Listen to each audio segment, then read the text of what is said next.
Mesdames, Messieurs, bonjour. Merci de nous recevoir chez vous pour ce nouveau numéro de Presse Plus qui a accusé aujourd'hui un large retard que nous allons essayer de rattraper. Difficilement, mais on va essayer. En tout cas, on est obligé de rester dans les limites du temps qui nous est imparti. Presse Plus, pourtant assez fourni aujourd'hui, si l'on peut dire. Aujourd'hui, 18 décembre 2022, donc Presse Plus coïncide avec la célébration du 64e anniversaire de la proclamation de la République du Niger. C'était le 18 décembre 1958, si je ne m'abuse. Alors, autour de la table, nos invités consultants habituels, Dr Amadou Hassan Bouakar. Docteur, bonjour.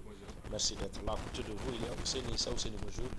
Merci d'être là. Et en face, il y a Dr Bounti Diallo. Bounti, bonjour. Merci d'être là. On a enregistré un absent aujourd'hui. Il s'agit de Traoré Daouda, Tradam. Nous allons l'accueillir si jamais il fait son entrée. Même si on est largement en retard. Il a tous dit qu'il a raté presque cette semaine. Mais s'il vient, on le prendra. Avant de découvrir la une de Presse Plus aujourd'hui, qui affiche deux sujets, je le disais tout à l'heure, on va faire un petit tour de table pour évoquer, parce que le prochain rendez-vous de Presse Plus, ce sera dans une semaine. La fête de la République aura en ce moment-là été largement dépassée. Oui, il est là quand même, Tradam. Donc il va s'installer et puis on va continuer avec lui. En attendant, je ne sais pas, Ousseini, on commence par vous. Le 64e anniversaire de la fête de la République. Aujourd'hui, une cérémonie assez sobre a été organisée ici à Niamey. On a, pour cette fois en tout cas, abandonné les fautes tournantes là, dont les derniers gouvernements nous ont habitués depuis 10 ans maintenant, voire un peu plus. Cette année, donc c'est à Niamey que cette cérémonie a eu lieu, assez sobrement, même si elle a resté la présence du président de la République. Mais ce qui est important ici, c'est les principes et valeurs républicaines, égalité, liberté, justice. Est-ce que au Niger, on a connu, qu'est-ce qu'on peut dire par rapport à ces valeurs républicaines depuis que nous sommes en République il y a 64 ans? Mais autrement, à 64 ans, quand même, c'est l'âge plus de la maturité. C'est carrément la vieillesse, on peut dire, n'est-ce pas? Alors, si on doit faire une rétrospective par rapport aux valeurs dont tu viens de parler, c'est qu'on constate malheureusement un recul. Par rapport à ces valeurs-là, on a comme l'impression que, en tout cas ces dernières années, et comme avait dit, la consistance que ces valeurs avaient, cette consistance est en train de se perdre. Qu'est-ce qui est à l'origine de ça? C'est un peu, moi je me dis, un peu le comportement de nos acteurs politiques qui sont simplement mus par comment arriver au pouvoir, mais comment faire en sorte que les citoyens nigériens soient unis, solidaires, fraternels. De plus en plus, on assiste à, comment vais-je dire, comment ça s'appelle, une érosion de ces différentes valeurs, et c'est dommage. Et la devise la plus déjà, c'est fraternité, travail, progrès. Oui, mais malheureusement, aujourd'hui, la devise, c'est de ça que je parle. Est-ce que les gens sont réellement en train de respecter cette devise? Malheureusement, le constat est non.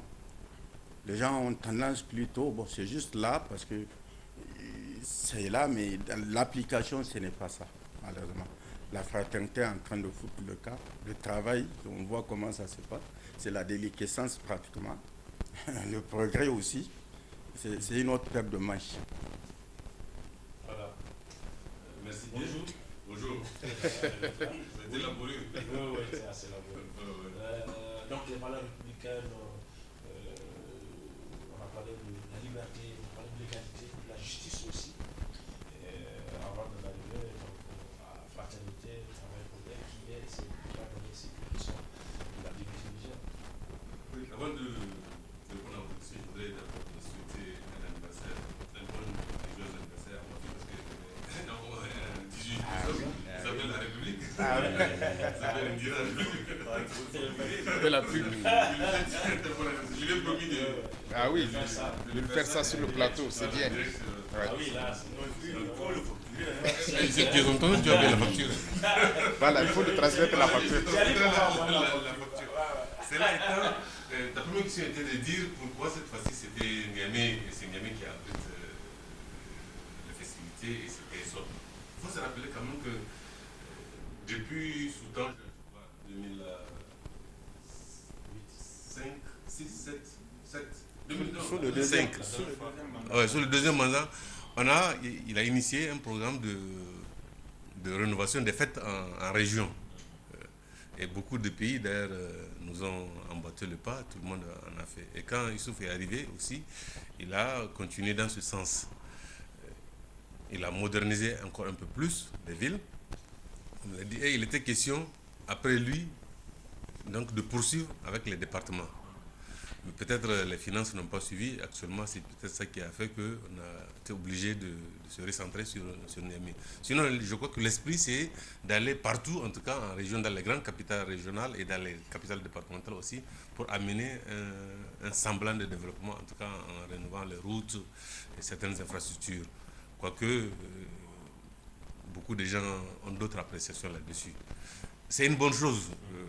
On en a fait grâce à ça. Aujourd'hui, beaucoup de régions ont un développement bitumé. Et puis, maintenant, pour revenir à l'esprit qui sous-tend la République, c'est-à-dire la fraternité, le travail et le progrès, c'est un triptyque qui aujourd'hui ne devait vraiment pas sonner comme il sonne aujourd'hui. Parce que, comme Hussein l'a dit, la fraternité, où elle est réellement dans notre pays, elle tend en tout cas à ne plus être ce qu'elle est. La politique a outrageusement divisé les gens. Aujourd'hui, même votre propre frère, quand vous n'êtes pas issu de l'information politique pendant les élections, ou même après les élections, quand il y a des débats, vous avez l'impression d'avoir affaire à un adversaire ou un ennemi même que votre frère. On a mal compris l'esprit démocratique ici. Et c'est pas qu'ici, peut-être dans beaucoup de régions, aussi dans beaucoup de pays de la sous-région également, c'est le même esprit. Mais en tout cas, nous ici au Niger, ça s'est accentué de plus. Et malheureusement, c'est en train d'aller encore crescendo.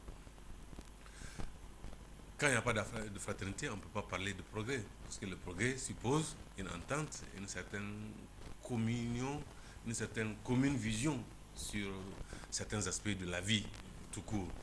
Tant qu'il n'y a pas donc, la fraternité, il peut pas. Et naturellement, progrès s'entend par le travail, il ne peut pas y avoir de travail. Oui, merci.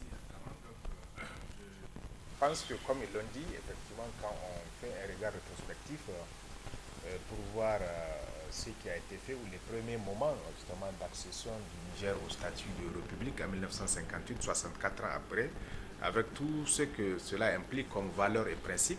Effectivement, aujourd'hui, en 2022, on voit que ces valeurs justement de l'égalité, de justice, de liberté, de fraternité, de patriotisme, effectivement, on se rend compte qu'il y a un effritement, en tout cas, comme c'est là, pour ne pas dire une érosion de toutes ces valeurs-là. Aujourd'hui, le modèle du citoyen, en tout cas de 2022, ce n'est pas celui-là, en tout cas au début de l'indépendance, où les gens étaient pétris justement par ces valeurs de patriotisme, vraiment de fraternité, du travail, en tout cas seule valeur qui doit faire en sorte que le pays avance. Les gens ont fait leur temps aujourd'hui et c'est vraiment, il y a une crise justement de patriotisme qu'on traverse. Le travail n'est pas en tout cas bien fait sur la base de tout ce que c'est peut-être le contexte aussi en son temps. Après 58, juste 1960, il n'y a que deux partis.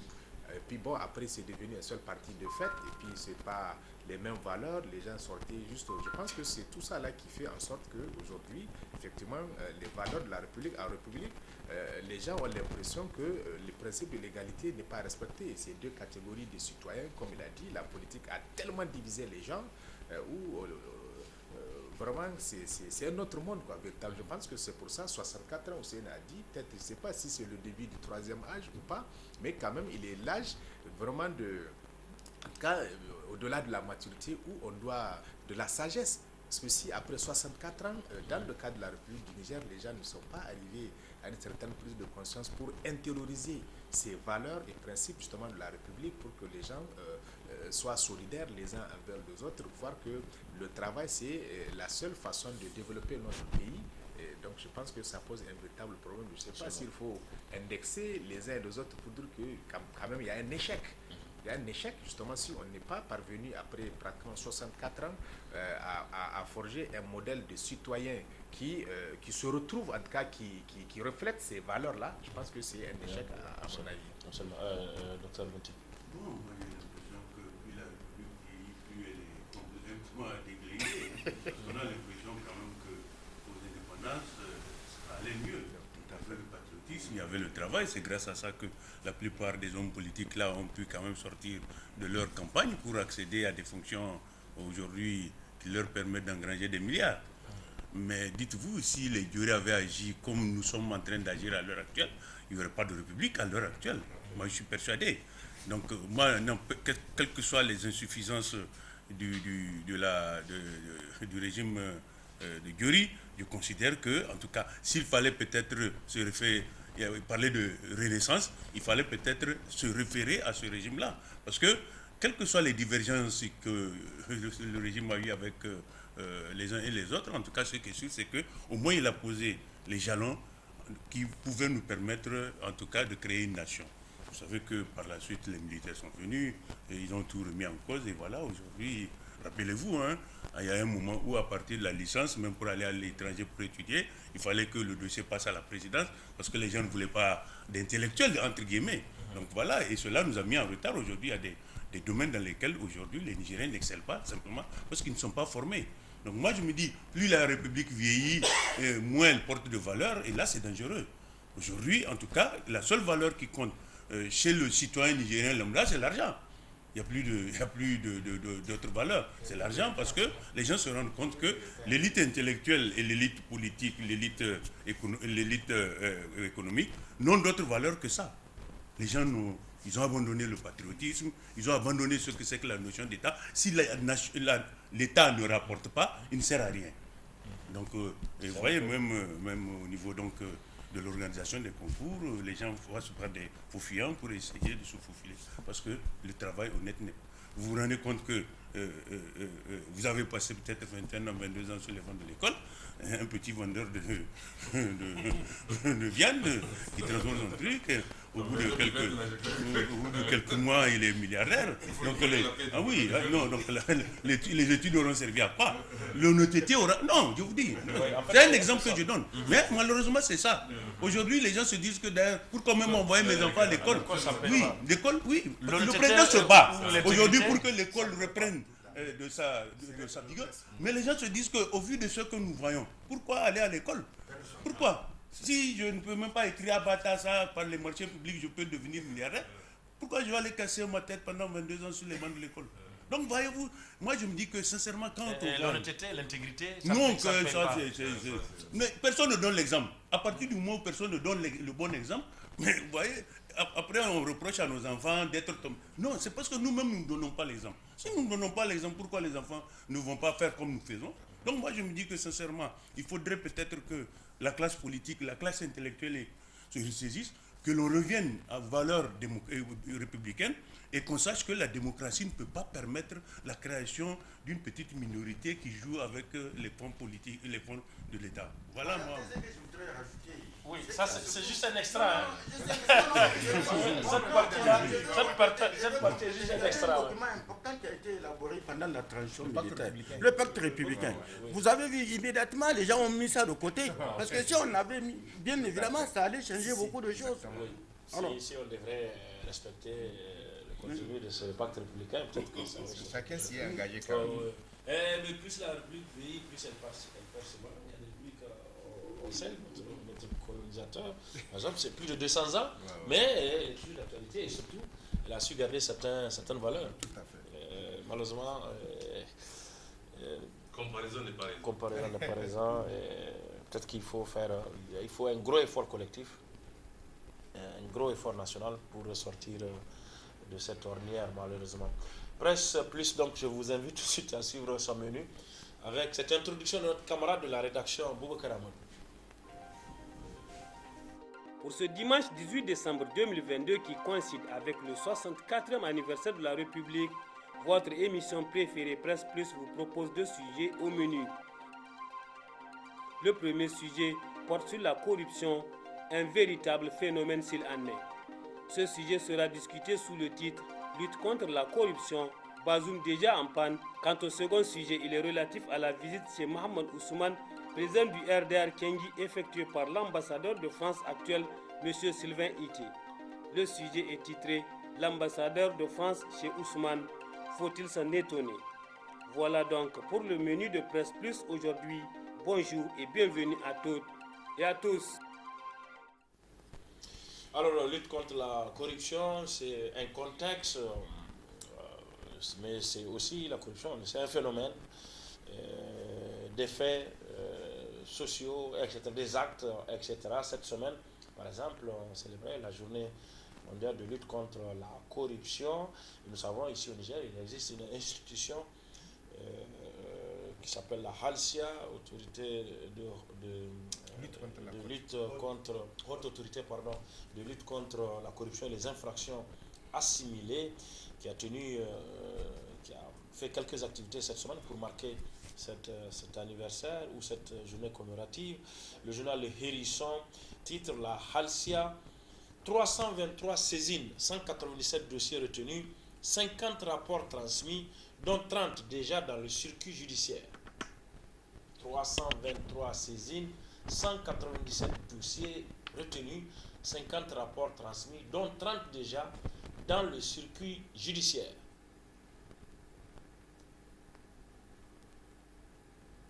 Et puis le Canard en furie, qui lui titre toujours relativement à ces dossiers donc de la HALCIA. Les choix des 30 dossiers ne peut être motivé que par des dessins et calculs politiciens dont seul Bazoum Mohamed détient les clés.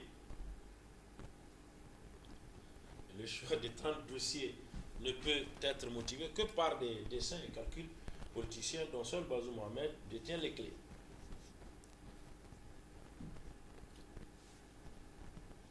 Je le disais tout à l'heure, la HALCIA a fait une activité le jour commémoratif de la lutte contre la corruption. Je propose de suivre un des éléments réalisés par Bonferré Télévision et notre console, la rédaction, Aïchatou Maman.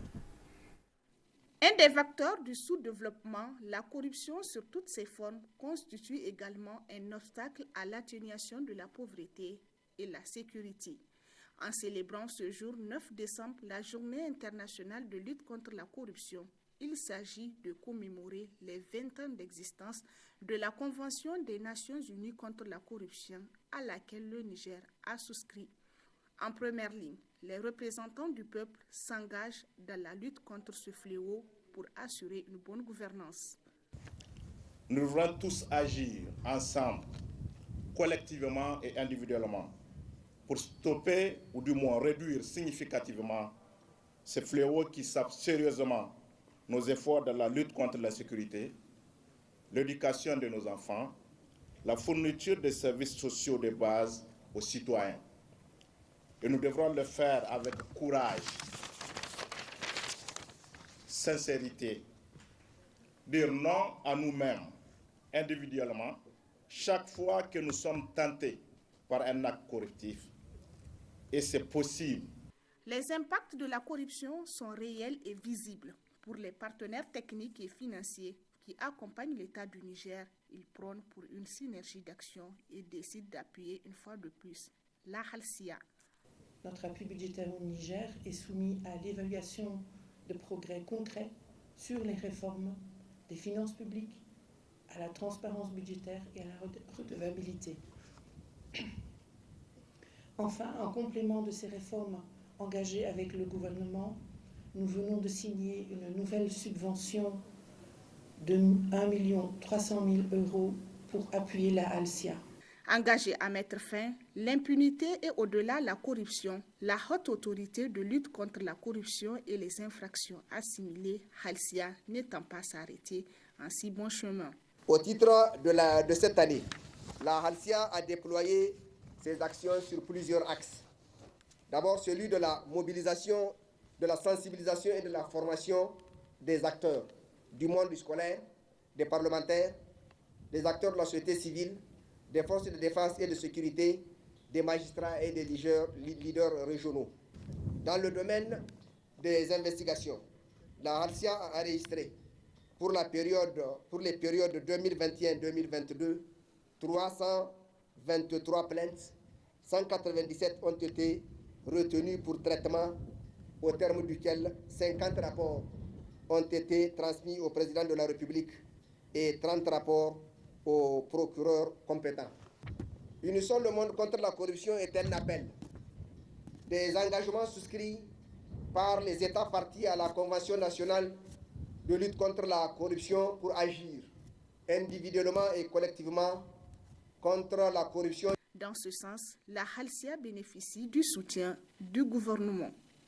C'est donc conscient de ces interrelations entre la lutte contre la corruption et le développement que notre gouvernement a intégré la dimension lutte contre la corruption dans ses priorités de développement définies dans les programmes de développement économique et social,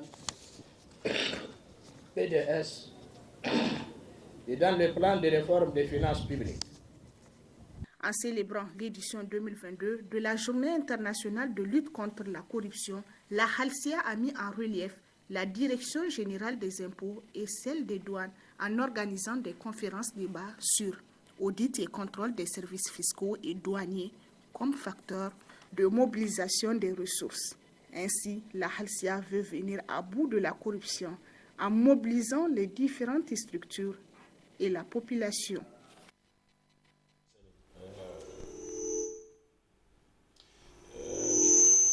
Lutte contre la corruption, 323 saisines, 197 dossiers retenus, 50 rapports déjà transmis à la justice et 30 dans le circuit.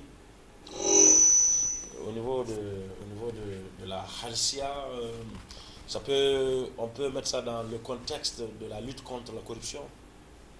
Et bien évidemment, il faut le mettre dans le contexte de la lutte contre la corruption. Mais ça ne se résume qu'à des discours, n'est-ce pas? D'accord, la Halcia a fait ce travail-là. Alors on dit, combien de dossiers? 323 dossiers. Mais les dossiers, pour moi, c'est 197. 197, alors. Ils ont retenu. Mais alors, retenu, ok. Alors, quelle est la suite à donner? Parce que c'est ça le plus important. Le tout n'est pas de montrer qu'il y a ce travail qui... Mais il faut qu'on donne une suite. C'est ça qui peut rassurer les citoyens. Mais venez juste exposer des chiffres pour dire voilà ce qu'on est en train de faire. Et après, au fur et à mesure, on sait comment ça se passe dans ce pays. Les choses se tassent et puis après, les gens oublient. C'est ça le problème dans ce pays. Et quand on voit les gens venir, on est en train de lutter, on est en train de faire ceci, cela, on dit c'est un peu la comédie. C'est un peu la comédie. Prenons l'exemple des pays occidentaux que nous imitons. Et voyez ce qui s'est passé au Parlement européen, n'est-ce pas? Est-ce qu'on a donné le temps à la dame? Peut dire, bon, on va attendre. Non. Systématiquement, la justice. Mais maintenant, pendant la procédure, si la personne parvient à montrer que, à ce moment, la personne... Mais on laisse la personne dans la nature. Alors, il peut même dissiper des traces et après, ça va finalement déboucher sur rien. Voilà un peu la difficulté et c'est en cela que j'ai dit, mais il faut dépasser le stade de discours, proposer des actes concrets qui peuvent rassurer les citoyens. Tout le monde, les citoyens lambda qui sont là, c'est souvent ça qui les décourage vis-à-vis de un peu la chose publique. Aujourd'hui, ce pays, les gens ont transformé la politique en fonds de commerce. Et les gens n'y vont pas parce qu'ils ont comme on avait dit, ils ont des projets, des sociétés. Non, ils y vont parce qu'il y a l'argent. Et c'est plus facile de trouver l'argent dans ce système que d'aller faire un travail où il faut attendre la fin du mois pour gagner un revenu. Voilà toute la difficulté. Il faut qu'on dépasse le stade. Ça fait combien d'années? Qu'est-ce qui a changé? Ça ne prend que de l'ampleur d'ailleurs. Alors, la parlé de 37 dossiers transmis. 30 dossiers transmis. Non, déjà dans le circuit judiciaire. 50 transmis à la justice. 50 rapports, oui. 50 rapports et transmis 30, à la justice. Oui. 30 qui sont dans le circuit judiciaire, qui ont déjà peut-être commencé à être instruits. Donc, il y a eu une régression par rapport à ça. Parce que si vous vous rappelez, parce que en 2016 ou 2017, l'opération Meboula a été lancée. Il y avait 37 dossiers qui ont été transmis au parquet pour avis. À ma souvenance, en tout cas, il n'y a pas eu concrètement de suite, en tout cas dans le sens où les gens ont espéré. Donc, cela dit, le tout n'est pas de transmettre le dossier au parquet. Il faut laisser la justice, effectivement, poursuivre. J'ai bien suivi hier le président, avec insistance, implorer presque les juges et la Halcia aller dans le sens de mettre l'État dans ses droits. On va voir ce que ça va donner. On va voir, parce qu'il a martelé avec force que la justice doit donner en tout cas l'exemple. Mais le tout n'est pas de dire au chauffeur accélère pendant qu'on met le pied sur la pédale du frein. C'est ça aussi qu'il faut voir la suite. Docteur Amadou. Merci. Vraiment. Donc je pense que c'est déjà une bonne chose que la Halcia puisse rendre public ce qu'elle a eu à faire, en tout cas à ceux qui la concernent. Maintenant, comme Hussein l'a dit, c'est la finalité. Aujourd'hui, les dossiers sont... C'est un exercice qu'ils font. C'est un exercice.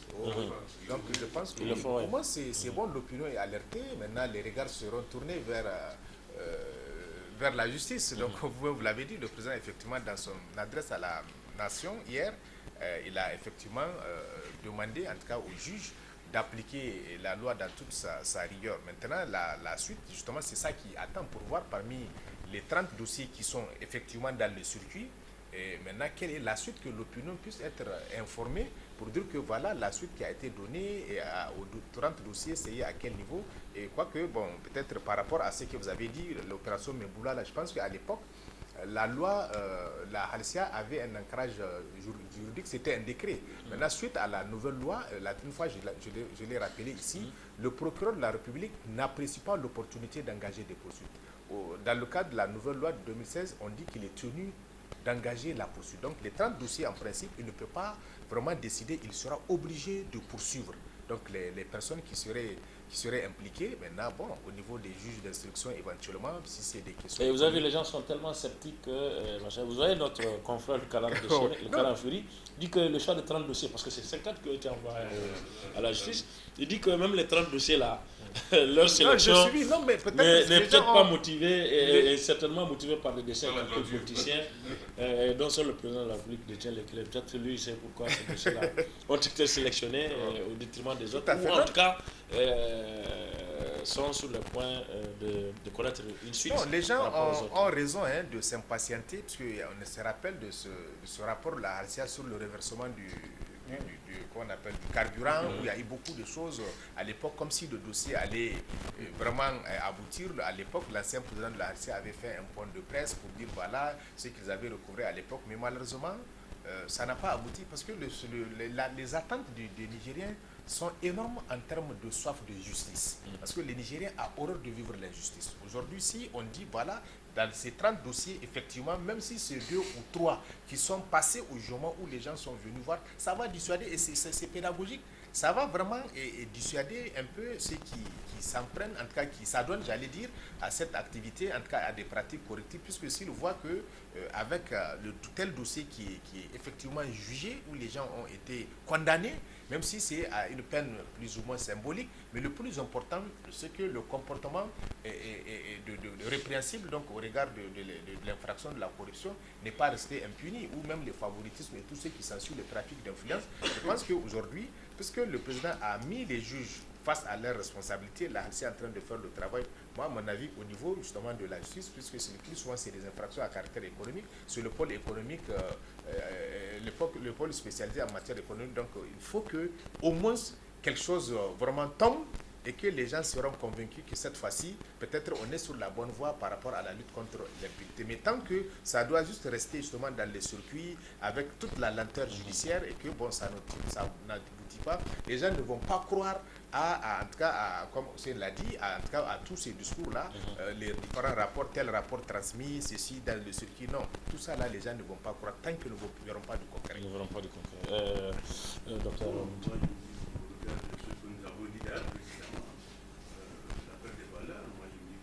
encore de beaux jours devant elle.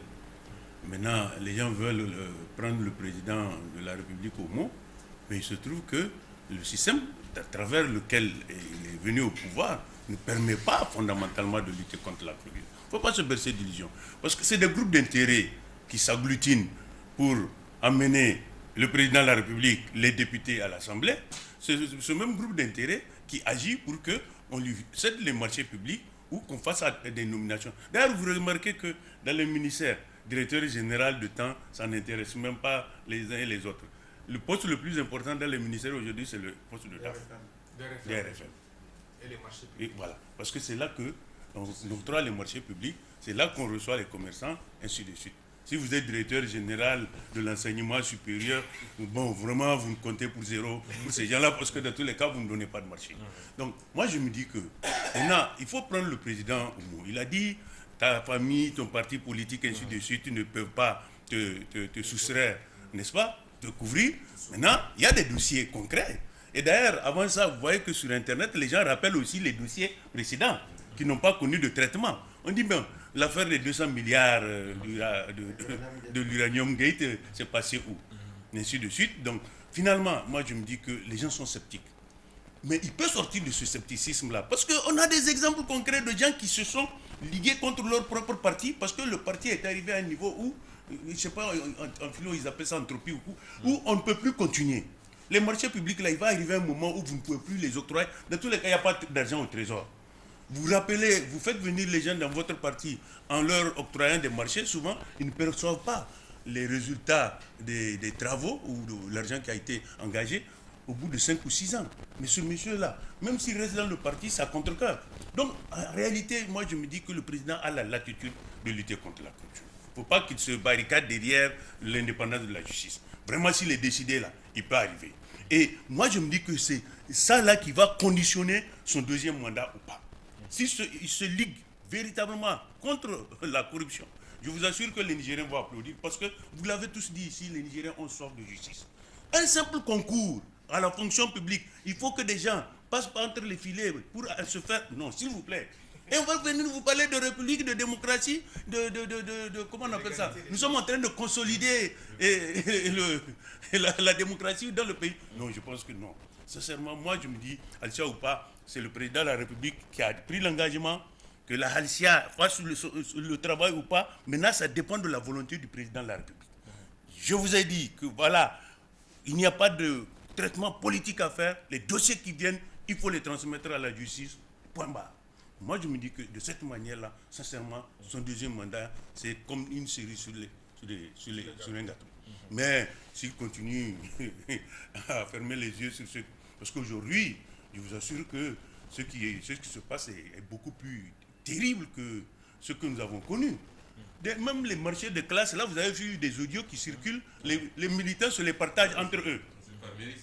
Oui, non. Le vaste programme dans le secteur de l'éducation dont a parlé le président, 200 et quelques classes. 2000, pardon. 2000 et quelques classes. Faut construire. Oui. Maintenant, c'est aux militants qu'on donne les marchés. Non, il faut qu'on arrête. Un militant, ce n'est pas un entrepreneur. Les entrepreneurs. Non, pas forcément. Et puis les entrepreneurs, ils payent des impôts. Moi, je vous dis, toi, Alex, tu connais un peu le Burkina, comment c'était sous Blaise. L'avantage de Blaise, c'est que Blaise était impitoyable avec lui-même et avec les autres. Je ne dis pas qu'il n'a pas encouragé la corruption. Mais ce qui est sûr, c'est que par rapport au marché public, il faisait en sorte que tous ceux qui ont payé des impôts puissent avoir accès au marché. Parce que c'est avec ça que vous repayez des impôts, vous engagez du personnel, vous payez du personnel, ainsi de suite, et l'argent tourne.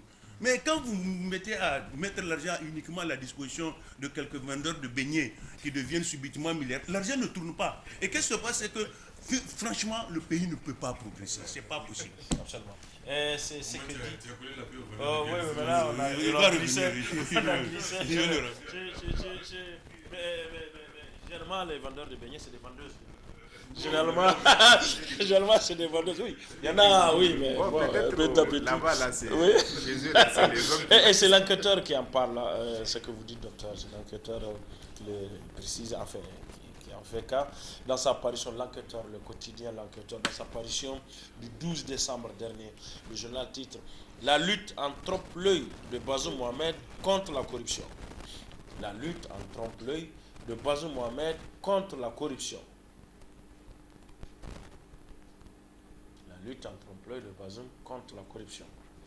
Et puis, toujours l'enquêteur, cette fois dans sa parution du lendemain, du 12, c'est-à-dire le 13 décembre, le journal dit « Bazoum, face à la lutte contre la corruption, on a les politiciens qu'on mérite. » Bazoum, face à la lutte contre la corruption, on a les politiciens qu'on mérite.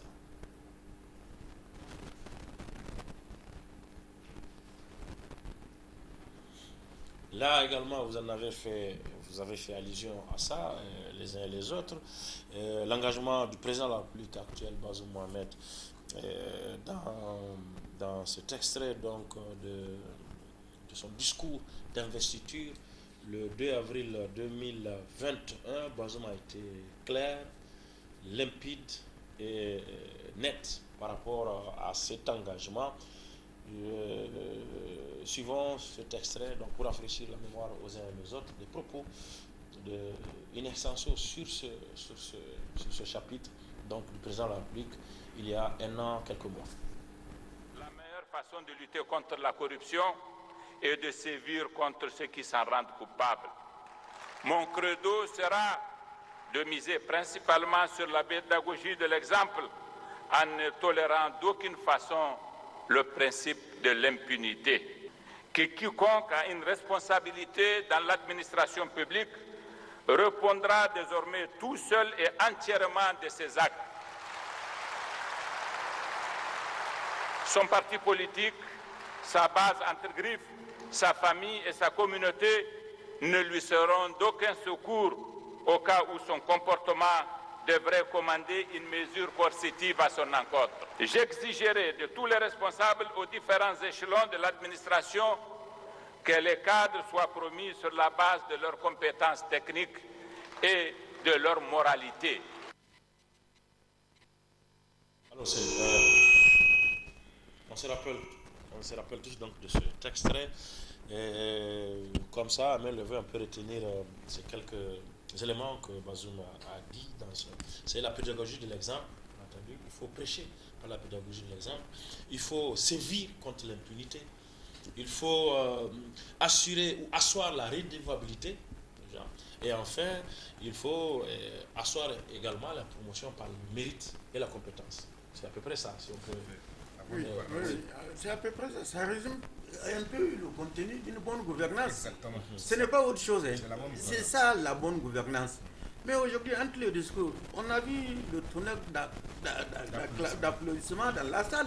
Aujourd'hui, il y a beaucoup de gens dans la salle là qui sont dessus parce que bientôt 2 ans après, on n'a pas l'impression que les choses sont en train de bouger.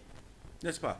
Et c'est ça un peu comme avait dit, qui décourage les Nigériens qui se disent, mais en fin de compte, ces gens-là qui nous parlent, c'est des menteurs. Parce que quand ils prennent des engagements, c'est quelque chose qu'on peut mettre en œuvre. À partir du moment où voilà les pistes, voilà les traces et tout, il est facile de pouvoir mettre en œuvre. Mais quand on dit juste, voilà, on a fait telle investigation, il y a tel rapport, et les rapports vont dormir parce que dans ce pays, je l'ai dit tout à l'heure, c'est que plus le temps passe, plus les choses se dissipent. N'est-ce pas? D'un régime à un autre, il y a eu beaucoup d'un régime à un autre. Maintenant, celui qui va venir par la suite, c'est en fonction de ses intérêts qu'il va choisir qu'est-ce qu'il faut traiter, qu'est-ce qu'il ne faut pas traiter. Alors que si on doit lutter contre un phénomène comme la corruption, normalement, on ne doit pas faire de distinction. Qui qu'il soit, s'il est trempé dans des affaires de corruption, il doit être sanctionné. Et c'est ça qui va permettre aux Nigériens de prendre la personne qui proclame qu'elle va lutter contre ce genre de pratiques, que la personne est sérieuse. Mais si c'est venir juste abreuver les gens de discours, et en fin de compte, il n'y a rien qui suit, comme on est en train de le vivre aujourd'hui, moi je me dis, ça ne vaut pas le coup. Il ne faut pas se faire d'illusions. Les choses ne vont pas changer. En tout cas, moi, je n'ai pas l'impression que les choses vont changer. Par exemple, la question de mérite dans l'administration publique, c'est quelque chose à régler facilement. Mais est-ce qu'on veut réellement le régler quand on met au devant d'abord l'appartenance politique et tout, alors qu'il y a la compétence? On n'a pas besoin d'aller très loin pour trouver. Il y a des compétences, mais on les met de côté parce que tout simplement, ils ne sont pas avec nous. Pourtant, c'est des Nigériens. Ils ne demandent qu'à travailler, à bien servir leur pays. Mais vous les mettez de côté. Vous voulez qu'ils fassent quoi? Les performances de l'administration sont dues à ça. Tout le monde le sait, ils sont au courant. Mais comme on met au devant la politique, bien évidemment, on va stagner pendant des années encore. Parce qu'on ne veut pas changer. Et c'est le politique qui peut faire changer. Mais malheureusement, quand il n'y a pas la volonté de changer, le discours ne peut pas convaincre les citoyens. Et il n'y a pas cette volonté. En tout cas, vraiment, il n'y a pas cette volonté affichée aujourd'hui de vouloir changer les choses. Oui, le jeune capitaine du Burkina a fait généraliser près d'un mois et demi, avait dit lors de sa première parole devant le SG et différents ministères, il avait dit que tout était urgent au Burkina. C'est exactement la même chose. Quand Bazoum a été investi, tout était urgent. Il y avait la sécurité, mais surtout il y a le nœud gordien qui est celui de la corruption et des passe-droits dont les politiciens sont passés maîtres dedans. J'avais dit à l'époque, pourvu que les fleurs ne trahissent pas les fruits. Parce que c'était des belles paroles, tout le monde avait applaudi. Même ceux qui avaient contesté jusqu'au bout son élection avaient dit, bon, connaissant ce qu'on disait de lui, quand il était même ministre, il y a des choses qu'il n'acceptait pas. S'il arrive à faire un discours, et surtout que les gens disaient que c'est un discours qu'il a bâti lui-même, qu'il ne s'est pas associé avec quelqu'un, c'est lui qui l'a bâti. Donc l'espoir était permis. Mais c'est oublié que, quand même, entre l'espoir et la réelle politique, le fossé est énorme. Et c'est aujourd'hui, dans ça, on vit une réelle politique qui empêche au président, quelle qu'en soit sa bonne volonté, à moins de faire le kamikaze, qui peut être, comme l'a dit Bonti, qui peut être productif pour lui, pour son prochain mandat. Mais, en choisissant de marcher comme sur des œufs, il en train de compromettre le crédit qu'il avait pris au soir de ce 21 avril devant la nation entière et devant un parterre devant un parterre des chefs d'État qui étaient là, même si aujourd'hui d'autres ne sont plus là pour en témoigner. Mais le problème, c'est vraiment pas les discours. Il y en a des piles. À chaque investiture, il y a des piles de discours. Tout comme il y a des piles de dossiers aussi qui sont là, qui sont propres à son régime passé, le 10 ans de Issouf, et que lui-même aujourd'hui, au fur et à mesure que le temps passe, en 2 ans, il en a constitué aussi. Le rapport de la Cour des comptes, même si, à contrario, on dit que ce n'est pas sur son magistère, mais quand même, il a reçu. Et la même sévérité qu'il applique pour dire aux gens de ne pas prendre une deuxième femme, s'il avait appliqué cette même sévérité lors de la remise, une femme supplémentaire. Bon, non, c'est péjoratif, c'est pourquoi j'ai dit deuxième femme. La même rigueur par rapport à ce rapport de la Cour des comptes, quand même, qui est frais, qui est là. Comme l'a dit Hussein tout à l'heure, on a vu au Parlement européen, c'est un soupçon de corruption au niveau d'une vice-présidente des institutions avec un pays qui organise la Coupe du Monde aujourd'hui. Elle a été tout de suite débarquée et puis on a mis. Or, le rapport. Voilà. Et il n'y a même pas eu ici, il n'y a même pas eu de contradiction, de rapport de contradiction à chose d'écoute. Or, le nôtre, le rapport de la Cour des comptes, c'est à charge et à décharge. On a amené aux gens, ils ont expliqué, mais la Cour n'a pas tenu compte, c'était pas convaincant, on a fait le rapport. Donc, ça constitue une preuve palpable de la malgouvernance, des détournements des deniers publics et autres. Mais bon. Comme réponse, vous avait rappelé ici que le gouvernement s'est réuni pour dire bon, on va. C'est un séminaire. On va capitaliser. Donc, vous voyez, honnêtement, ça fait rire sur le plateau, mais honnêtement, c'est très sérieux. Il faut que les tenants du pouvoir sachent que ce n'est pas des paroles en l'air qu'ils font. C'est qu'ils disent les peuples tiennent compte. Et même si on ne le dit pas tout de suite, et même si ils sont convaincus que dans l'absolu, ce n'est pas ça qui va changer les résultats des élections, mais quand même, quelque part, quand on est responsable, on a quand même envie parfois de se mirer pour dire est-ce que j'ai tenu ma parole. Donc moi, je pense que c'est important de le faire. Absolument. Docteur. Oui, merci. Donc, comme mes prédécesseurs l'ont dit, quand même, ce discours qui est resté mémorable, qui a suscité beaucoup d'espoir chez les Nigériens, les plus sceptiques par rapport à la guerre qui aurait été déclarée, en tout cas dans le cadre de la malgouvernance. Et aujourd'hui, effectivement, les gens sont pressés. Comme je le disais, les Nigériens sont peut-être hostiles à l'injustice, à l'impunité. Et c'est ce qui explique l'impatience des Nigériens à voir des résultats, justement, en prêchant par l'exemple, ou peut-être dans les alentours, lorsque ceux qui auraient attenté au bien public, qu'ils puissent répondre. il faut le reconnaître, je pense que l'une des tares de faiblesse du régime de la Renaissance, c'est la malgouvernance. Et justement, tout ce que le président a dit, la question de l'impunité, la question de la corruption, la question de la redevabilité, ça rentre un peu dans les principes de la bonne gouvernance. Aujourd'hui, le véritable défi, c'est cela. Comment asseoir la bonne gouvernance? Donc, à mon avis, on peut commencer peut-être de façon graduelle. Puisqu'on ne peut pas faire de la bonne gouvernance sans renforcer le système de l'état de droit, donc la question de l'indépendance de la justice qui doit combattre l'impunité, donc en termes de détournement de données publiques, en termes de corruption, en termes de favoritisme et tout ce qui s'ensuit. Donc je pense qu'à partir du moment où il y a eu la rentrée judiciaire solennelle, en tout cas au cours de laquelle le président a tenu un discours en tout cas de sincérité, de vérité à l'endroit de ces magistrats, et dans son adresse hier, Tradam l'a rappelé moi-même, où il a vraiment interpellé une fois encore de plus les magistrats qui sont chargés d'appliquer, de sanctionner.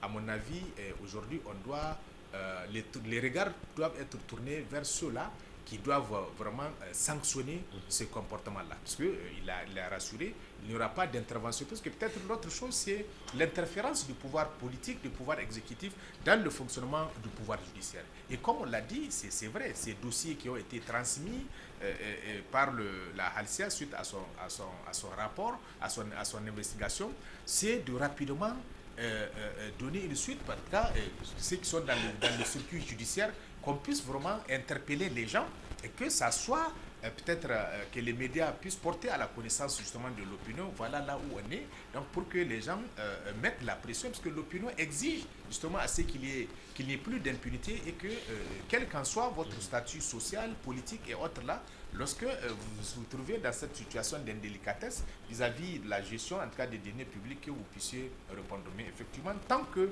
n'y a pas de résultat, un début justement, comme j'ai dit, d'exécution, de joindre l'acte à la parole véritablement après ce discours qui a été salué, qu'on commence à voir les retombées en termes de sanctions effectives. Je pense que les Nigériens, justement, seront toujours déçus et dans l'expectative, peut-être un jour. Et moi, je pense que, moi, je l'ai toujours dit, et l'autre dit que je suis un peu, peut-être optimiste de choses, mais je pense que c'est mon intime conviction. La situation ne restera pas telle qu'elle, les lignes vont bouger parce que c'est une aspiration de l'écrasante majorité de la population, la question de la bonne gouvernance, la question de mettre fin à l'impunité où il faut sanctionner. Et l'autre chose aussi, on l'a dit, je crois que la semaine passée, par rapport même à la consommation des crédits qui arriverait à être mobilisés dans le cadre de la table ronde, c'est la question du mérite. Hussein l'a dit tout à l'heure.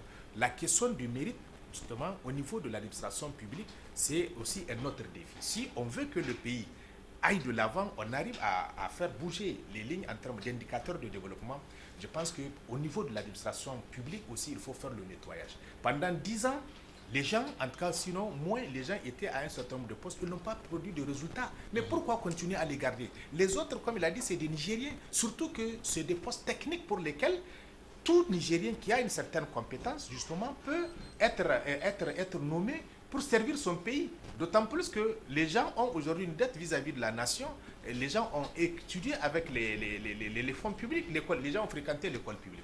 Ils ne demandent qu'à servir, mais donnez-leur l'occasion. Maintenant, quand on promet quelqu'un à un poste technique, s'il sabote, il ne fait pas le travail, c'est un fonctionnaire. Il y a une procédure disciplinaire dans les différents statuts. Donc, moi, à mon avis, c'est comme ça. Il faut, mais tant qu'on continue à exclure effectivement les plus méritants, les plus compétents pour leur peut-être engagement ou non politique, je pense que c'est une erreur également. C'est les deux chapitres, à mon avis, sur lequel le président de la République doit insister, peut-être s'il veut que effectivement ces engagements-là puissent produire en tout cas des effets, que les Nigériens soient rassurés qu'enfin il s'est ressaisi, on est sur la bonne voie. Absolument. Dr. Bouti. C'est-à-dire que quand vous prenez ces engagements, regardez, certains qui en 2021 se sont opposés à lui disent qu'aujourd'hui il le rejoint parce que c'est pas un voleur. Déjà, c'est quelque chose d'important. Il fait un discours le 31 avril, lors de son, le 2 avril, lors de son investiture, pour dire lutte contre la corruption, il n'y aura pas de demi-mesure. Maintenant, dans les faits, je parle de réel politique. La réelle politique, c'est quoi? c'est mettre l'intérêt supérieur du pays au-dessus de tout. L'État est au-dessus de la camaraderie. L'État est au-dessus des partis politiques. L'État doit être remis dans ses droits au cas où il y a des malversations. Ça n'a rien à voir avec l'appartenance à un parti politique. Tu es de mon parti ou de mon ancien parti, il est prouvé que tu as volé, remets l'argent. C'est aussi simple que ça. Peut-être que je peux intervenir après tout pour t'amnistier, mais remets d'abord l'argent.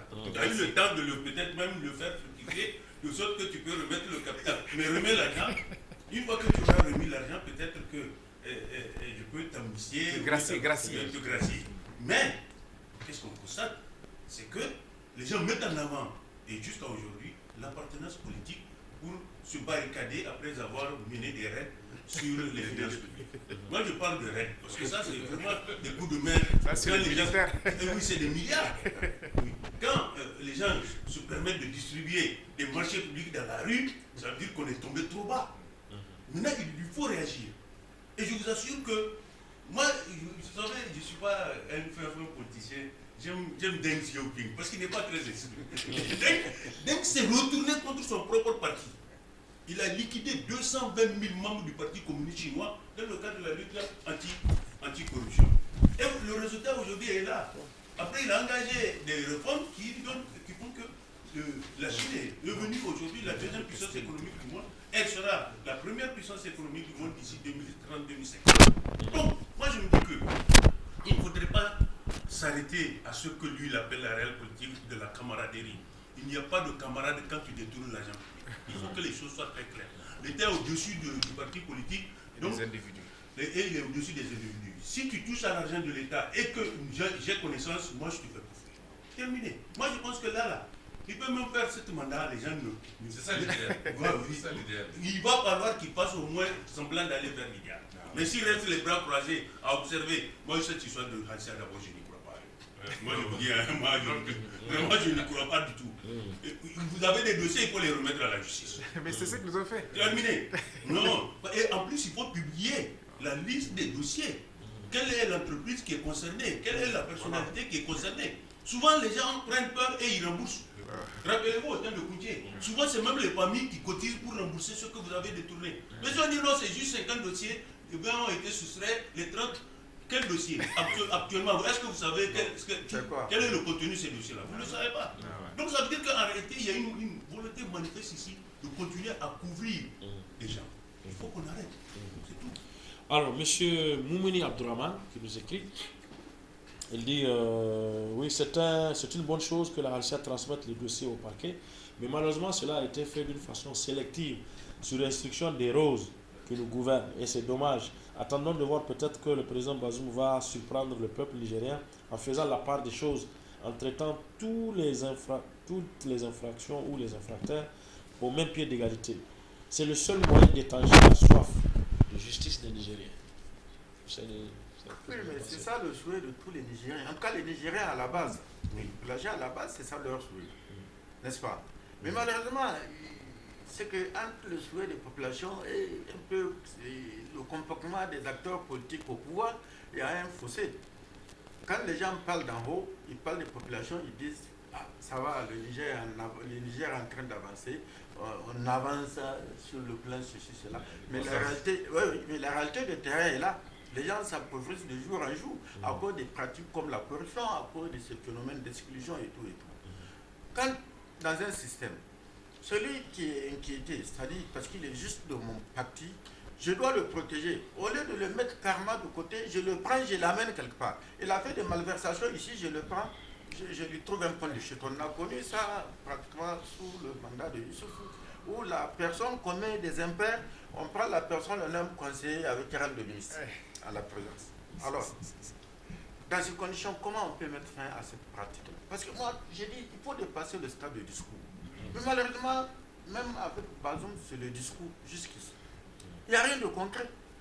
Pourtant, c'est des choses qui peuvent être facilement réglées, n'est-ce pas? Sur la table.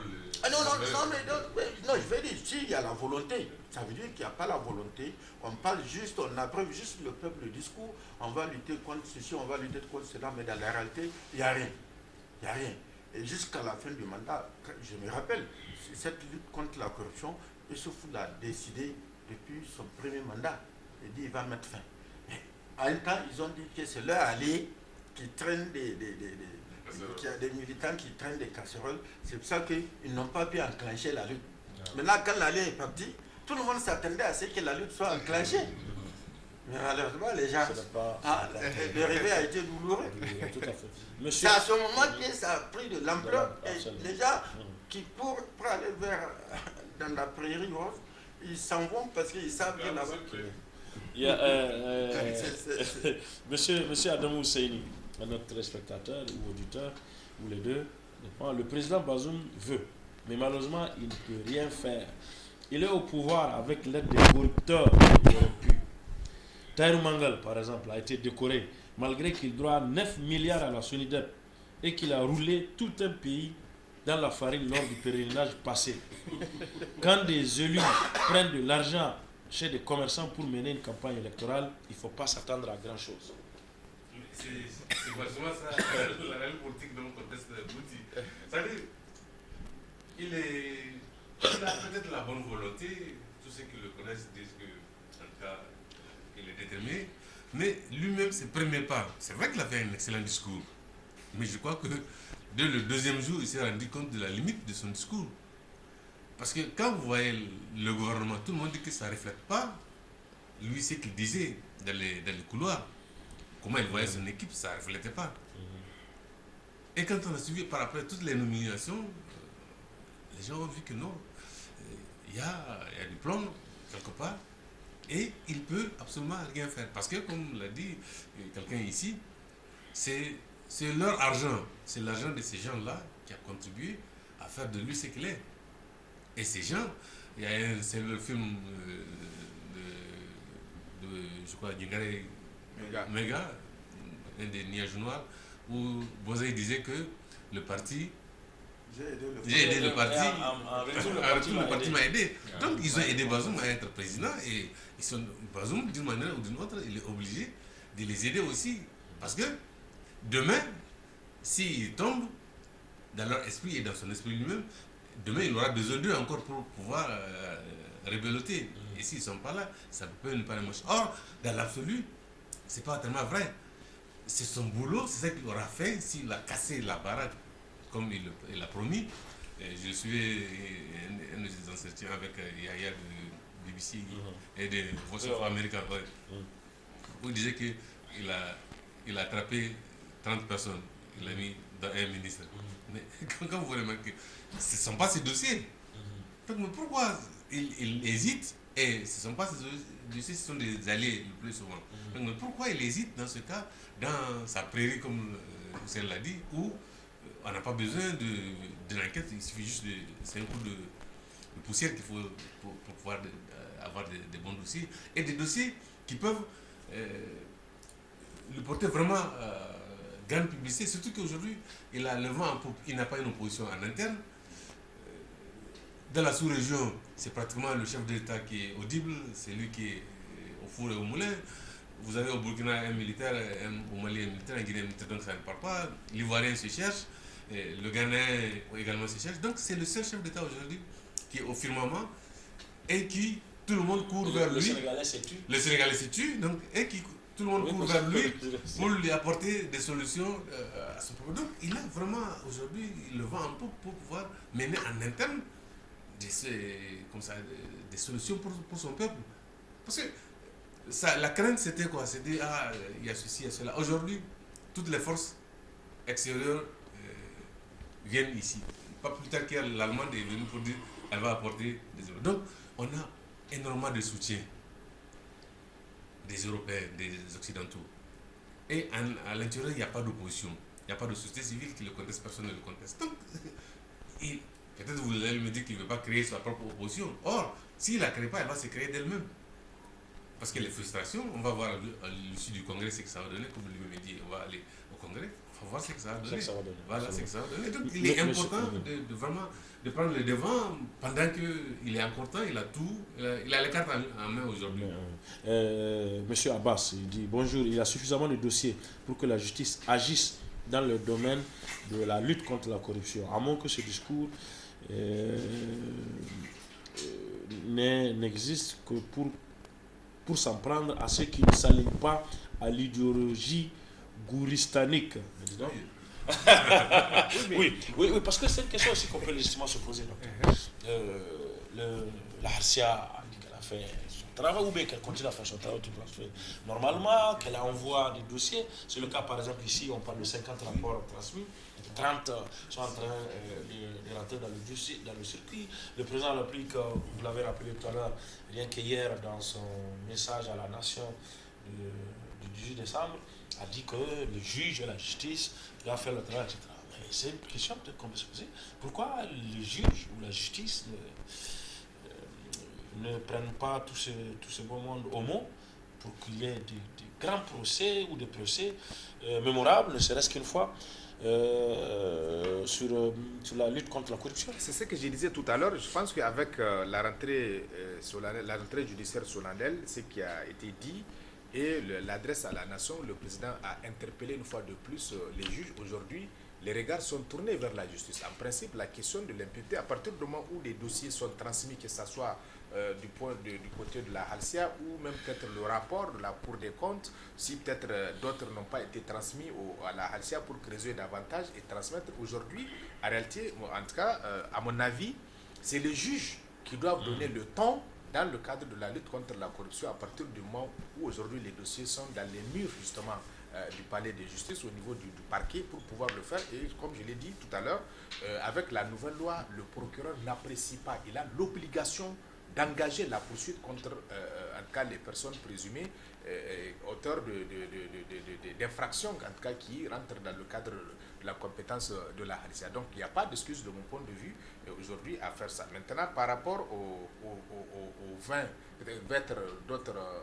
rapports, parce qu'on dit que c'est 50 et 30 qui sont déjà dans le circuit judiciaire, bon, est-ce qu'il y a à dire que les 20 là ont été écartés ou bien ils n'ont pas voulu engager les 50 en même temps? Donc je pense que, et l'autre chose, je suis d'accord avec quelqu'un qui a dit, où c'est important parce que l'aspect un peu moral et interpellateur, je ne sais pas, peut-être c'est dans le texte en tout cas de la Halcia par rapport à la protection peut-être de la vie privée ou la question de la présomption d'innocence. Ils ne veulent pas un peu dévoiler les noms des personnes qui sont concernées, parce que souvent les Nigériens n'aiment pas à ce que leur honneur soit un peu écorché. Effectivement, si on prenait les gens... Un voleur n'a pas d'honneur. Non, mais il y a des voleurs, comme tu l'as dit, mais il y a des gens aujourd'hui qui sont là, ils ont volé de l'argent, ils défient les gens, ils narguent les gens, ils sont en train de... Justement, c'est ce que je suis en train de dire. Mais peut-être, effectivement, je suis d'accord, pour moi, du point de vue moral, ça doit interpeller lorsque la Halcia dit que, bon, voilà, moi j'ai remis et j'ai transmis 50 rapports au niveau du parquet qui concerne, même si on ne cite pas les noms, si c'est des structures, des sociétés, des trucs comme ça, on dit à peu près, les gens savent qui sont les responsables de ça. Et ça voilà, c'est ça que j'ai dit, c'est ça qu'il faut faire. Maintenant, peut-être c'est ça que la Halcia doit faire s'il y a un rapport qu'elle doit produire, peut-être, ou bien si le site est disponible, s'il y a un site où les gens peuvent consulter, et maintenant la presse va relayer, et ça peut, je pense, un peu interpeller, et l'un dans l'autre, moi je suis convaincu que pour 2023 là, ce qui est sûr, il y a ceux-là qui risquent vraiment d'avoir maille à partir avec la justice. C'est très clair. En tout cas, c'est mon intime conviction. Parce que, effectivement, les 30 là, parce que c'est l'attente, comme je dis, les Nigériens ont soif. S'il y a un problème aujourd'hui qui divise davantage les Nigériens, c'est ce sentiment-là d'impunité, d'injustice et autres. C'est ça d'exclusion, de frustration. Mais je suis convaincu que, comme Bounty l'a dit, et vous-même vous l'avez dit, s'il commence à engranger des résultats sur le chapitre de la bonne gouvernance en termes de lutte contre l'impunité, je pense que sa cote de popularité va monter davantage par rapport à ça. Parce que les gens lui reconnaissent quand même ses qualités. C'est pas quelqu'un qui a un goût prononcé pour l'argent, il ne le fait pas pour lui-même, un certain nombre de choses. La seule chose qui est attendue de lui, c'est vraiment le début de la lutte contre l'impunité. Bon, je vais juste rajouter quelque chose qui m'est venu à l'esprit là, par rapport à ce que le docteur Kendé dit. Quand je prends par exemple l'affaire de MMDN, quand l'État dit « moi je ne vais pas être partie civile », alors que c'est une affaire gravissime, n'est-ce pas? Ça dénote déjà cette volonté de ne pas véritablement faire les choses, en tout cas... ça, c'est avant le discours d'hier. Non, je vais quand même préciser une chose, et je l'ai dit en son temps. Au fait, le fait que l'État du Niger renonce à être partie civile, c'est parce que l'État du Niger a recouvré le montant. Mais l'infraction est là. C'est pour ça, dans un procès, la partie civile, c'est quoi? Vous vous constituez partie civile, c'est pour qu'on appelle demander justement la réparation du préjudice de dommages et intérêts. L'État est rentré dans ses droits, on dit qu'on doit rembourser. Mais l'infraction là est là. Justement, c'est ça le véritable problème à ce niveau. Et parfois, il y a des commis de l'administration, il y a des agents de l'administration qui sont exactement. dedans. Donc à ce moment-là, l'État normalement doit être en première ligne. Oui, mais c'est ça la norme. C'est ça la norme. Voilà ce que dit M. Hassan Sanda, et vous l'apprécierez, chacun de son côté. M. Hassan Sanda dit ce régime ne peut pas lutter contre la corruption. Parce que la logique est toute simple. C'est un système de corrompus et de corrupteurs qui nous disent. Il dit, pour lutter contre la corruption, il propose à Bazoum de laisser tous les dossiers qu'il a trouvés, je parle de son temps, et maintenant, comment on appelle ça, dépolitiser l'administration et attaquer les nouveaux corrompus ou les nouveaux corrupteurs sous son magistère. Sinon, s'il doit poursuivre tous les dossiers qu'il a trouvés, ces gens-là ne le laisseront jamais travailler. Mais comment il peut mettre de côté ce qu'il a trouvé? Parce qu'il dit c'est ça qui fait, lui il pense que c'est ça qui fait le blocage. Il doit faire table rase de tous les dossiers qu'il a trouvés et essayer d'aller sur une nouvelle lancée. Non, moi je me dis que franchement on est dans un état. Voilà. Les camarades ne sont pas au-dessus de l'État. Moi, je me dis. Mais si vous vous mettez dans la position où vous considérez que la camaraderie est au-dessus de l'intérêt public, en ce moment-là, c'est clair que vous ne pouvez pas lutter contre la corruption. Et l'avantage qu'il a, c'est que tous ceux qui l'ont côtoyé ont dit qu'il n'est pas un voleur. On a cité son nom nulle part dans du vol. Donc, dans ces conditions-là, pourquoi couvrir des voleurs? Moi, je me dis, parce qu'ils vont te salir. Ils vont finir. Parce qu'en réalité, s'ils ne luttent pas contre la corruption, les gens vont se dire que, bon, bien qu'ils ne soient pas cités, parce qu'il y a certains qui ne volent pas directement, ils passent par des intermédiaires, ces gens-là vont te salir. Ils vont le salir. Donc, pour ne pas se salir, écoutez, moi, j'ai trouvé vos dossiers, vraiment, je ne peux rien pour vous. Et je l'ai dit dans mon discours, vraiment, sauf qui peut, celui qui peut aller rembourser, il rembourse. Parce que dans tous les cas, si tu voles 1 milliard, depuis 2 ou 3 ans, ça veut dire que si tu ne l'as pas dépensé dans la campagne, tu as eu le temps de le faire fructifier pour en faire 1 milliard 2, 1 milliard 3, ou 1 milliard 5 ou 2 milliards. Donc rembourse le milliard là, après je vais t'amnistier. Et te gracier. Mais sinon, je pense quand même que véritablement, faire table rase des anciens dossiers, non. Ça là, franchement, c'est pas une bonne solution. Mourou Hassan ou bien comment il s'appelle là. Non, je pense que... Hassan Sanda, non. On ne fait pas table rase. C'est de l'argent public. C'est pas l'argent sorti, ça. C'est l'argent public. Oui, rien qu'hier, le député, comment il s'appelle, Tchana, il a rebeloté en ramenant ce dossier de MDN et puis un certain nombre de trucs. Où il dit, concernant par exemple le secteur de la défense, on octroie une autorisation à quelqu'un qui vient à peine de créer une société et qui n'avait pas fait ses preuves. Donc, si ils ferment les yeux sur ces genres de choses-là, je me dis que... En plus, c'est que moi, je me dis il ne faut pas accepter les cadeaux. Même les cadeaux que les gens font à l'État, c'est une forme de corruption. Je me rappelle, un de ses conseils a construit un truc pour dire internat des filles, là, 200 et quelques. Mais où il a trouvé l'argent? Et il attend quoi en retour? Bois est venu donner 3 millions de dollars ici. Bois attend quoi? Bois, une société qui est dans le ciment et le transport du ciment au Nigeria.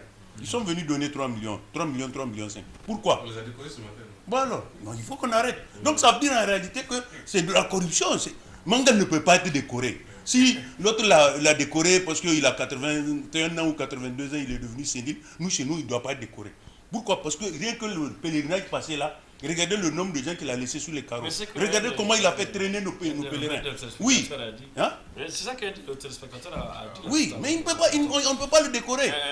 Voilà, M. Diallo Issa, lui aussi pose un problème à ce sujet. Il dit rien ne pourra freiner la corruption parce que même si le dossier a atterri à la justice, il est versé une caution et les coupables sont mis en liberté provisoire.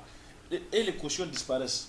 Il dit demander les statistiques pour voir si ces dossiers, parce que, enfin, demandez les statistiques pour voir, puisque vous verrez que ces dossiers n'existent plus aux archives. Est-ce que ça peut arriver, docteur? Je n'ai pas bien retenu là. Il dit la corruption, enfin, on ne pourra pas freiner la corruption chez nous, parce que même si les dossiers atterrent à la justice, souvent il est versé une caution et les coupables sont mis en liberté provisoire. Les prisonniers coupables? Oui, en liberté provisoire. Les cautions disparaissent.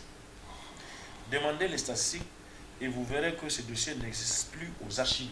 Bon, je pense que maintenant c'est la caisse de dépôt et de consignation qui gère un peu les, qu'on appelle les cautions converses, et la caution ne peut pas disparaître puisque ça garantit un peu la responsabilité sur le gage de représentativité. Et c'est vrai, dans la majorité des cas, soit vous versez la caution pour ne même pas être mis sous mandat de dépôt, ou bien on vous place sous mandat de dépôt au bout, après avoir passé un certain temps, vous faites la demande de mise en liberté provisoire. Peut-être le juge d'instruction peut dire bon, il faut verser une caution pour un peu garantir un peu la responsabilité, ainsi de suite. Donc moi, c'est ce qu'on est en train de dire. Au-delà de ça, qu'au niveau des cabinets du juge d'instruction du pôle économique et financier, c'est que les dossiers soient bouclés pour qu'on passe au moins au jugement de certains pour que ça passe, parce que c'est ça la pédagogie de l'examen. Maintenant, quand on a l'impression justement avec un peu la procédure, les rapports, ainsi de suite, on arrête quelqu'un 1, 2, 3 mois, on fait pression, on verse la caution, on mobilise les gens, on le libère, et puis bon, la caution est là-bas, et puis après, parce que s'il faut qu'on juge l'affaire pour qu'on sache que tu puisses être déclaré coupable ou non, c'est à ça là que s'il faut rembourser la caution, on rembourse. Donc c'est ça un peu l'esprit. Sinon, c'est pas que la caution disparaît ou il n'y a plus ça dans les archives. C'est consigné au niveau des greffes. Et je pense que maintenant, cet argent-là, ils envoient ça au niveau des caisses de dépôt et de consignation pour pouvoir un peu gérer ces sous et les fructifier. À mon avis, comme on l'a dit, hein, aujourd'hui, on a soif. La caisse de dépôt est sous tutelle de qui? C'est le ministère des Finances. Aujourd'hui, les Nigériens ont soif vraiment de justice. Les Nigériens veulent à ce qu'il n'y ait pas de tous ceux qui ont, les gens se connaissent dans ce pays-là, tous ceux qui ont des dossiers qu'on connaît à la Halcia ou sont convoqués par-ci pour justifier des choses comme ça, et qu'il y a des indices, on les transmet au niveau de la justice. Le juge d'instruction, de toute façon, il instruit à charge et à décharge. Si après le rapport préliminaire de la Halcia, on transmet au juge d'instruction qui va approfondir un peu l'enquête, il constate que bon, les faits peut-être les charges sont insuffisantes, il peut vous donner une ordonnance de non-lieu, ainsi de suite. Mais le plus important, c'est d'engager. Si en même temps aussi, la chancellerie ne fait pas le dossier en communication. Bon, bref, de toute façon, c'est une procédure qui est autorisée, c'est pas grave. Mais le plus important. Mais c'est grave cette procédure. Oui, mais parce qu'on l'utilise. Laquelle? Celle d'appeler le dossier en communication. On l'utilise pour arrêter une procédure. Et il y en a beaucoup.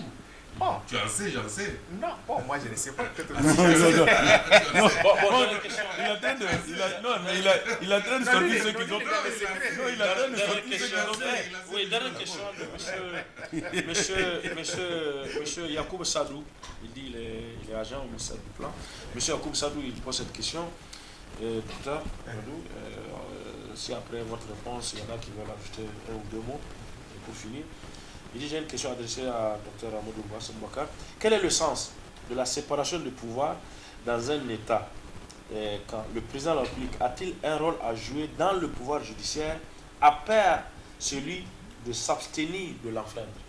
Oui, l'objectif du principe de la séparation de pouvoir, c'est la garantie des droits et libertés des citoyens. C'est pour ça, lorsque le pouvoir exécutif s'immisce dans le pouvoir judiciaire, c'est que la justice n'est pas indépendante et on peut instruire, comme il a dit, on demande la communication d'un dossier, on peut, si on veut vous extraire de la poursuite, on peut dire, donc c'est ça un peu l'objectif. Il faut que les trois pouvoirs se fassent équilibre. Donc c'est comme ça que les citoyens vont jouir de leur liberté. On ne va pas dire au ministre de la Justice, garde de Sceaux, d'instruire le procureur pour qu'on poursuive telle ou telle chose. Donc la justice est véritablement indépendante, c'est un pouvoir à part. Maintenant, donc le rôle du président de la République ou de l'exécutif dans le pouvoir judiciaire, ça se limite à celui de ne pas l'enfreindre. Justement, il ne doit pas s'y mixer. Maintenant, justement, c'est pour ça, au niveau un peu de la réforme qui est engagée dans notre pays, parce que le président de la République, quand même, il faut le relever, c'est le président du Conseil supérieur de la magistrature. C'est lui qui préside l'instance chargée d'affecter les magistrats, donc les mutuels, les nommer, ainsi de suite. Et on a vu de gérer la carrière des magistrats. La carrière des magistrats. Et maintenant, on a vu avec la réforme, je crois que de la loi sur le Conseil supérieur de la magistrature, où il y a des représentants, non seulement du président de la République en tant qu'incarnation du pouvoir exécutif, mais également le représentant de l'Assemblée nationale, où je crois que dans l'entretien, en tout cas la doléance du SAMAN, le syndicat autonome des magistrats du Niger, il faut enlever le représentant et de l'exécutif et du législatif dans la composition du Conseil supérieur de la magistrature. Pour l'instant, peut-être le président de la République seul va continuer à présider le Conseil supérieur de la magistrature, peut-être jusqu'au moment où les choses seront consolidées, solides, et peut-être faire en sorte qu'il y ait une réforme pour que le premier président de la Cour de cassation soit le président du Conseil supérieur de la magistrature. Et véritablement, là, il n'y a plus possibilité d'émission de l'exécutif dans le pouvoir judiciaire. Voilà. Deuxième sous-thème de presse plus que nous découvrons avec cette introduction de Boubacar Amadou, notre camarade de la rédaction de la télévision Bonfer.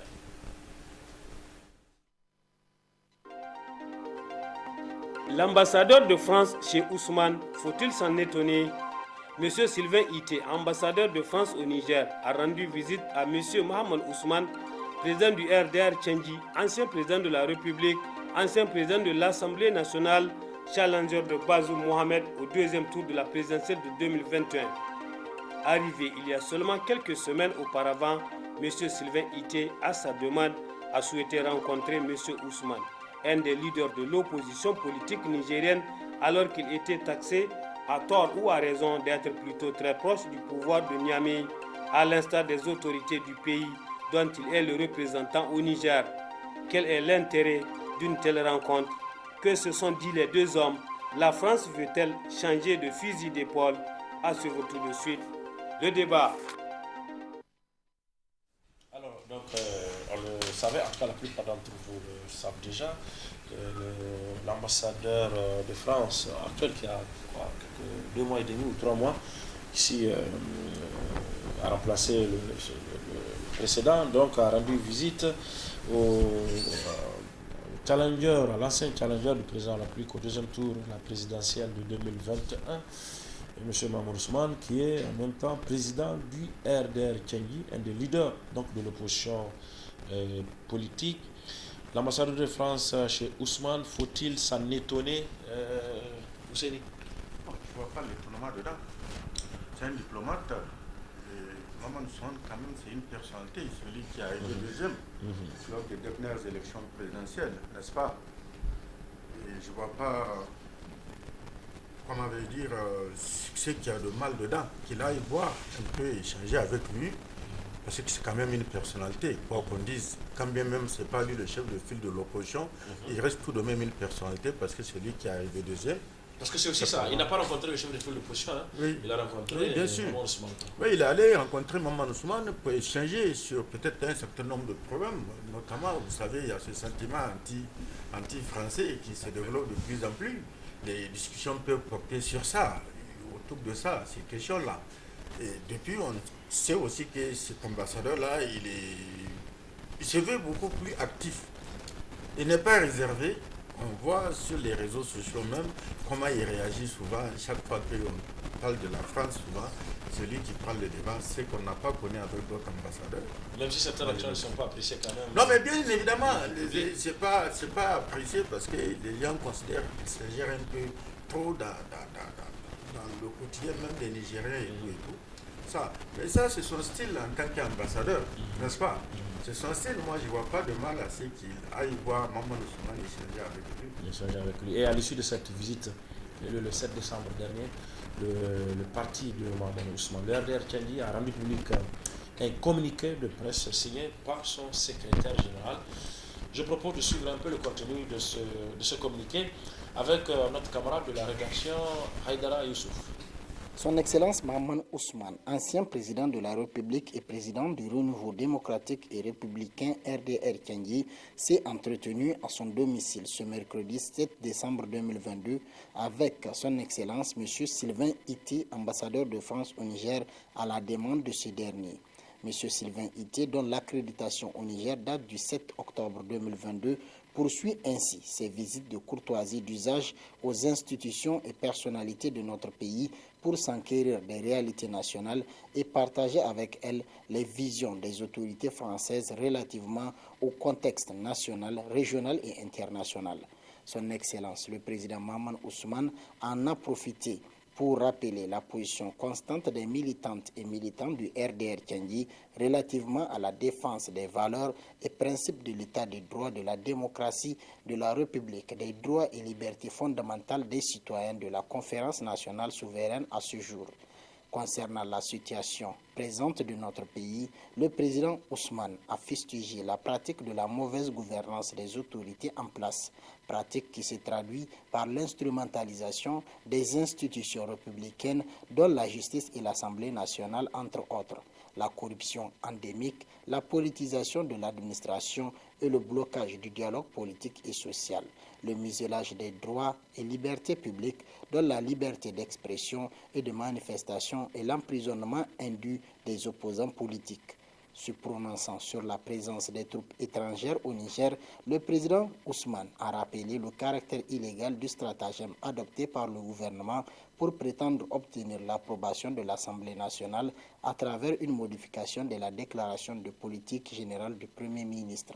Le président Ousmane s'est félicité de constater que les autorités françaises elles-mêmes en sont arrivées à la conclusion que l'assistance dont nos pays ont besoin pour assurer leur propre sécurité n'est pas celle des troupes au sol, mais celle des renseignements, de la logistique, la formation et d'appui opérationnel.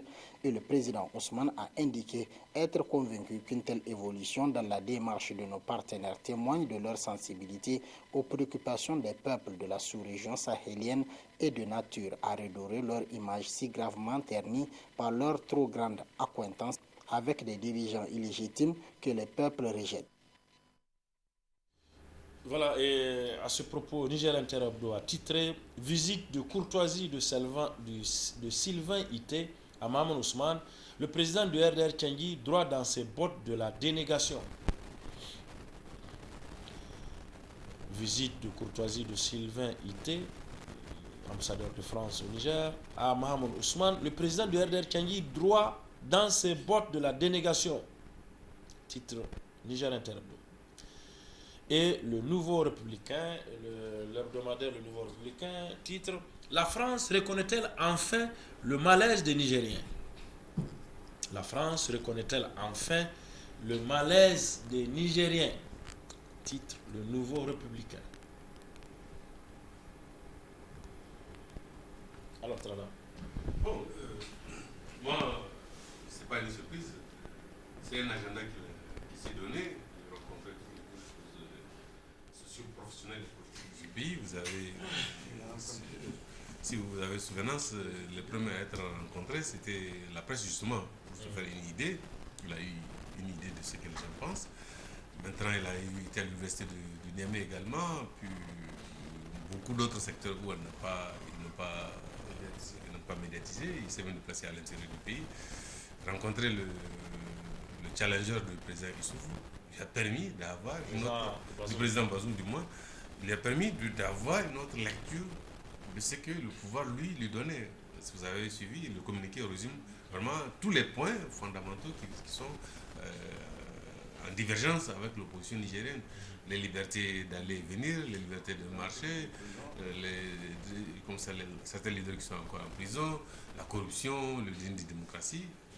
Comme l'a dit un de nos confrères, il dit que Ousmane droit dans ses bottes de la délégation. Mais moi je pense que ce n'est pas un déni, c'est sa perception des choses et qu'il a transmis. Maintenant l'ambassadeur, et je crois qu'il doit être l'un des meilleurs ambassadeurs, enfin pas le meilleur, mais le plus outillé en tout cas, en ce qui concerne la politique intérieure de ce pays. Parce qu'il est ambassadeur de France? Pas parce qu'il est ambassadeur de France, parce qu'il s'est donné la peine de voir toutes les couches qui concourent quand même. D'écouter toutes ces couches qui concourent à la réalisation de la démocratie et à la lutte contre beaucoup de facteurs endogènes et exogènes, comme dirait l'autre de ce pays. Docteur Amadou. Oui, merci. Donc je pense que déjà le président Ousmane a l'habitude de recevoir des ambassadeurs. Le précédent, oui, l'ambassadeur de France, des États-Unis, ils ont l'habitude de lui rendre visite. Et comme celle l'a rappelé, quand même, il faut reconnaître que c'est une personnalité politique, en tout cas un ancien président de la République, président de l'Assemblée nationale.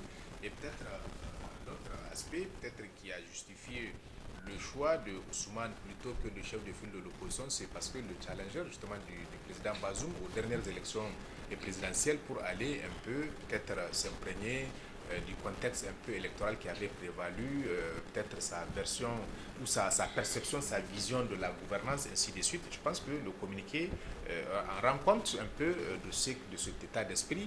Et l'autre aspect, effectivement, pour un diplomate qui n'a pas choisi peut-être son bureau, qui est constamment sur les réseaux sociaux, qui s'est même déplacé pour aller échanger avec les étudiants, le chantre de l'anti-impérialisme, il a quand même accepté de ça. Je pense que c'est une bonne chose. Ça lui permettra un peu, au-delà de ce que le gouvernement lui dit officiellement, justement, d'aller à la rencontre d'autres acteurs politiques ou sociaux pour avoir une idée, effectivement, et pour pouvoir mieux, certainement, dérouler son agenda, parce qu'il me semble qu'après le Niger, il doit peut-être faire valoir ses droits à la retraite pour voir un peu comment est-ce que, en tout cas au regard des enjeux géostratégiques que constitue le Niger, pour moi, il pourra un peu mieux peut-être réussir sa mission comme diplomate au Niger. Donc je pense que c'est vraiment qu'il va continuer avec les autres couches là pour un peu avoir le pouls et mieux peut-être dérouler son programme, son agenda. Dr. Monti. Bon, moi je pense quand même qu'il est dans la logique des consignes qui lui ont été données par le président Macron. Vous, Macron a dit, vraiment, il y a un sentiment anti-français qui est en train de naître un peu partout en Afrique. Il a envoyé ses ambassadeurs là pour que ces personnalités essaient de contenir en tout cas la montée du sentiment anti-français ou anti-France-Afrique. Maintenant qu'il rencontre le président Ousmane, je pense que c'est dans l'ordre des choses, puisque apparemment il veut savoir concrètement ce qui se passe à l'intérieur du pays, ce qui s'est passé peut-être avant son arrivée, ce qui se passe. Et moi, je pense que véritablement, moi je ne l'apprécie pas compte tenu, mais je pense qu'il est dans son rôle de diplomate.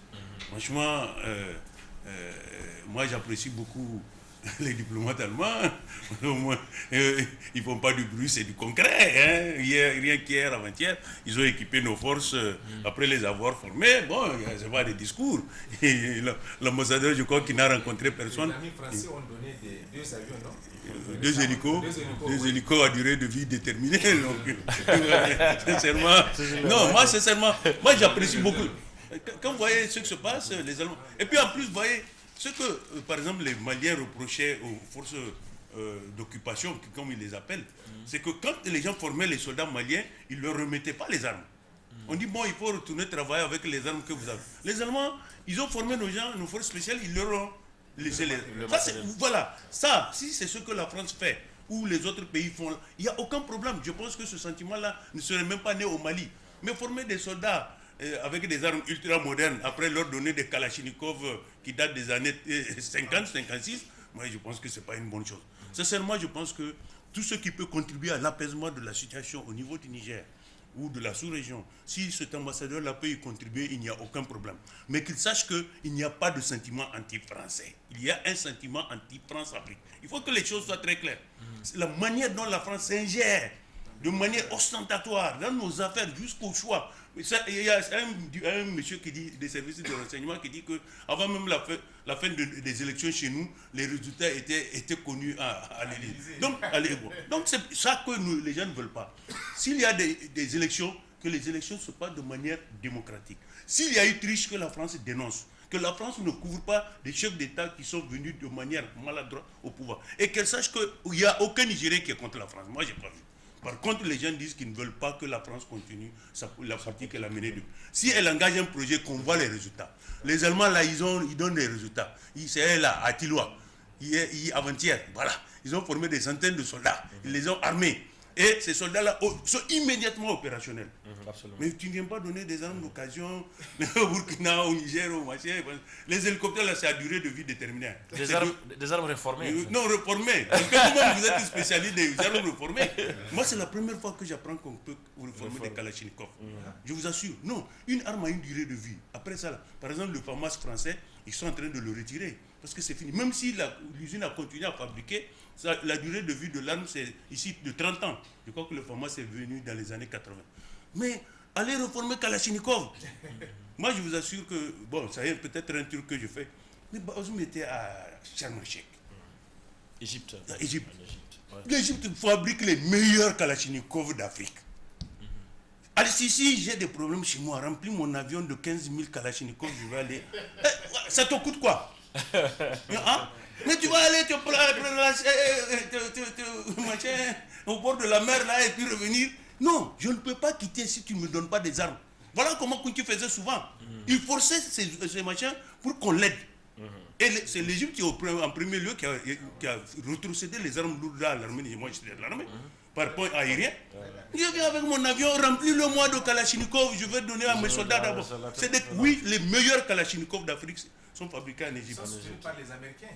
Oui, j'ai dit c'est les Américains qui soutiennent l'Égypte. Voilà. Oui, mais c'est-à-dire que l'usine qui a été implantée au temps des soviétiques n'a pas été démantelée et ils l'ont modernisée.